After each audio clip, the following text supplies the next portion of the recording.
नमस्कार, स्वास्थ्य coaching centre में आपका हार्दिक स्वागत है। आज हमारी कारक की दूसरी कक्षा है। हमने कल कारक की परिभाषा के बारे में पढ़ा था। हमारी आज क्या है, कारक की सेकंड क्लास है। इसके अंदर हमने तो परिभाषा के बारे में पढ़ चुके हैं, तो इसके परिभाषा के बारे में पढ़ चुके हैं। आज हम क्या पढ़ चुके हैं, इसकी परिभाषा। इसकी क्या पढ़ चुके हैं, परिभाषा पढ़ चुके हैं। और मैंने इसके दो भेदों की भी बात कर ली थी, ठीक है। इसके दो भेद कर लिए थे, कौन से, कर्ता, ठीक है, और कर्म। इन दोनों के बारे में बात कर ली थी। आज नंबर 3, ठीक है। आज नंबर 3 किसकी है, कर्ण। आज हम कर्ण के बारे में बात करते हैं। सबसे पहले हम कर्ण के बारे में बात करते हैं। देखो कर्ण तीसरा हमारा कर्ण कारक, कर्ण कारक, इसकी बात करते हैं। देखो कर्ण, ठीक है। पहले इसकी परिभाषा की बात करता हूं। कर्ण क्या होता है, कर्ता जिस साधन से क्रिया करता है, कर्ता जिस साधन से क्रिया करता है, क्रिया करता है। अब देखो, जैसे मैं मार्कर से लिख रहा हूं, तो मेरे पास ये साधन है, इसमें मार्कर है, तो मेरा कर्ण कारक कौन सा हो गया, इसमें ये मार्कर हो गया। यानी कर्ता जिस साधन से क्रिया करता है वो आपका कर्ण कारक होता है, वह कर्ण कारक होता है, कर्ण कारक होता है। अब देखो एग्जांपल के द्वारा आपका, ठीक है। जैसे इसमें पहले विभक्ति कर देता हूं आपको। जैसे आपकी इसमें क्या होता है, से, आपको से, जैसे मैं पेन से लिख रहा हूं, ठीक है, तो मेरे पास जो पेन है ना, वो क्या आपका पेन से, जो आपका कर्ण कारक हो गया। इसमें से आ गया आपका के द्वारा, पेन के द्वारा लिख रहा हूं, तो अब इसमें आदत है। अब देखो इसमें और क्या है आपका एग्जांपल, जैसे राम ने रावण को बाण से मारा, ये जैसे। अब देखो राम ने, यानी ये तो हो गया आपका कर्ता, ये तो हो गया आपका कर्ता। रावण को, यानी ये आ गया आपका कर्म, ठीक है। बाण से, ये क्या हो गया आपका कर्ण कारक, ये क्या हो गया कर्ण कारक। तो आपसे ये पूछा, ये क्या हो गया आपका कर्ण कारक, क्योंकि इसमें लगा आपका से। अब देखो हमने बात क्या की, कर्ण कारक जिस साधन से, इसमें साधन क्या आपका बाण, साधन क्या उसके बाद में का बाण, तो आपका कर्ण कारक हो गया इसमें कर्ण कारक, ठीक है। इसका एक एग्जांपल और लेते हैं। सीता चाकू से सेब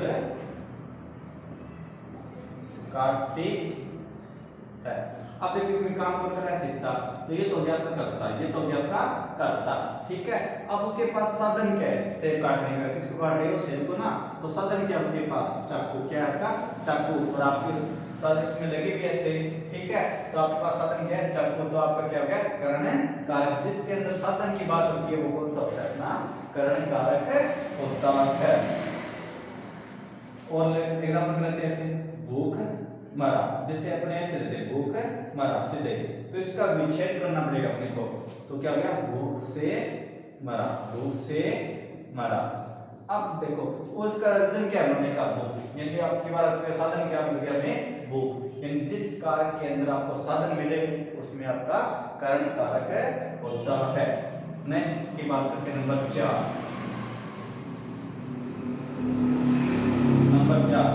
नंबर 1 हो गया आपका कर्ता कारक, नंबर 2 हो गया आपका कर्ण कारक, नंबर 3 हो गया आपका कर्ण कारक, जिसको साधन कारक भी बोल सकते हैं। नंबर 4 संप्रदान, नंबर 4 संप्रदान कारक। अब देखो, ठीक है, संप्रदान कारक, इसमें ना जब कोई चीज हम दूसरे के लिए करते हैं, तो मतलब इसमें अपने व्यक्ति बोले तो के लिए, क्या था आपका के लिए, ठीक है, और को, यानी इसमें आपको एक चीज ध्यान रखनी है, संप्रदान, यानी हम कोई भी काम करें ना वो किसी दूसरे के लिए होगा, ठीक है। तो इसकी परिभाषा देखो, जब कर्ता, जब कर्ता, जब कर्ता दूसरे के लिए क्रिया करता है, दूसरे के लिए क्रिया करता है,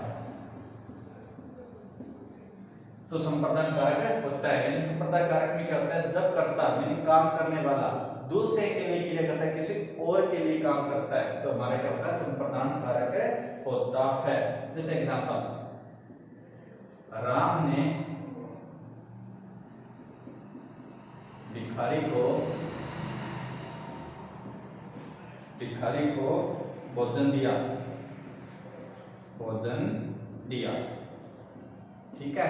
अब देखो इसमें कर्ता कौन हुआ, राम। कौन हुआ, राम। ये तो आपका हो गया कर्ता, ये तो हो गया आपका कर्ता। यानी कौन कर रहा है काम, राम ने।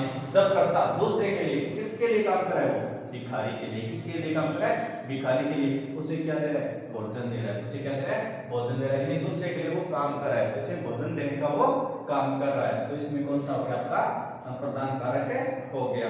एग्जांपल हो, राम ने गाय को रोटी दी, ठीक है, गाय को रोटी दी। अब देखो, अब इसमें भी कौन काम कर रहा है, राम। और किसके लिए कर रहा है, वो गाय के लिए। किसके लिए कर रहा है, गाय के लिए। तो आपका कौन सा हो गया, संप्रदान कारक हो गया। अगर के बाद शॉर्टकट देता है वो, इतना एग्जांपल बढ़ा के नहीं लिखता, कैसे देता है देखो। जैसे आपको एग्जांपल है, इसलिए रसोई घर, क्या दिया आपको एग्जांपल है, रसोई घर। अब देखो इसमें एक बात की थी के लिए, तो क्या होता है, रसोई के लिए घर। इसका विशेष क्या होता है, आपके लिए रसोई के लिए घर। विशेष क्या होता है इसका, रसोई के लिए घर। तो आपकी जो रसोई के लिए घर, यानी घर किस लिए बना है, आपकी रसोई के लिए, यानी दूसरी चीज के लिए बना है। या फिर आप विभक्ति देख सकते हो, क्या आता है आपका के लिए, जिसके अंदर आपका के लिए आता है, वो क्या होता है आपका